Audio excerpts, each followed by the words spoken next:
সাগর ভাইয়ের এই গল্পটা শুরু হচ্ছে ফেব্রুয়ারি মাসে আমাদের এই সাগর ভাইয়ের একটা অটোরিকশা চুরি হয় এবং বিষয়টা আমাদের মাননীয় পুলিশ সুপার মহোদয় স্যার দৃষ্টিতে আসেন এবং অভিযোগ অনুসন্ধানকালে আমরা সর্বোচ্চভাবে চেষ্টা করি এক পর্যায়ে তার আর্থিক অবস্থা, দুরবস্থা এবং সামাজিক প্রেক্ষাপট, তার ভবিষ্যতের কথা চিন্তা করে আমাদের মাননীয় পুলিশ সুপার মহোদয় স্যার তাকে একটা অটোরিকশা দেওয়ার ব্যাপারে সিদ্ধান্ত নেয় এবং আজকে স্যারের পক্ষ থেকে আমি এই অটোরিকশাটি আপনাকে বুঝিয়ে দিলাম।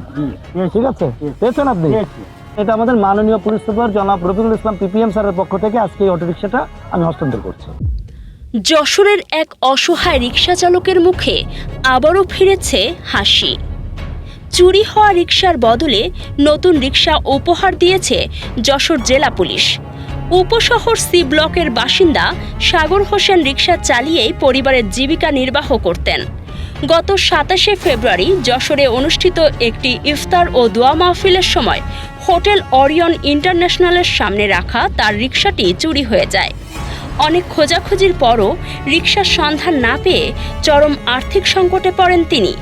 পরে বিষয়টি যশোরের পুলিশ সুপার সৈয়দ রফিকুল ইসলামের নজরে এলে তার উদ্যোগে সাগরের জন্য নতুন রিকশার ব্যবস্থা করা হয়। রোববার যশোর জেলা পুলিশের পক্ষ থেকে নতুন রিকশাটি সাগরের হাতে তুলে দেন উপশহর পুলিশ ক্যাম্পের ইনচার্জ অলোক কুমার দে। অনুভূতির ভাষা বোঝানোর মতন ক্ষমতা আমার নাই, কী কারণে এত বেশি আনন্দিত, এত বেশি উচ্ছ্বাসিত আর এত বেশি মানে পথ চলা প্রেরণা স্যারের তরফ থেকে যে পেলাম, এটা আসলে বলে শেষ করার মতো নয়। আমাদের উপশহর ক্যাম্পের অলোকদের স্যারের শেষ চেষ্টার কারণে এটা আসলে ভাষায় প্রকাশ করার মতো না। রিকশা পেয়ে আবেগাপ্লুত সাগর জেলা পুলিশের প্রতি কৃতজ্ঞতা প্রকাশ করেন। স্থানীয়দের মতে পুলিশের এই মানবিক উদ্যোগ সাধারণ মানুষের মধ্যে আস্থা আরও বাড়াবে। বিজয় মাহমুদের তথ্য ও ভিডিও চিত্রে কাজী সাইমা, রাতদিন নিউজ।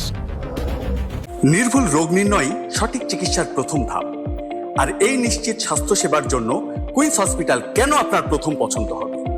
যশোরে আমরাই দিচ্ছি সর্বাধুনিক ও সর্বোচ্চ কোয়ালিটির মেশিনারিজের নিশ্চয়তা, যেখানে এক ছাদের নিচে সুবিশাল ও মনোরম পরিবেশে সব ধরনের পরীক্ষা নিরীক্ষা করা হয়। আপনার ও আপনার পরিবারের সুস্বাস্থ্য নিশ্চিতে কুইন্স হসপিটাল আছে সবসময় আপনারই পাশে।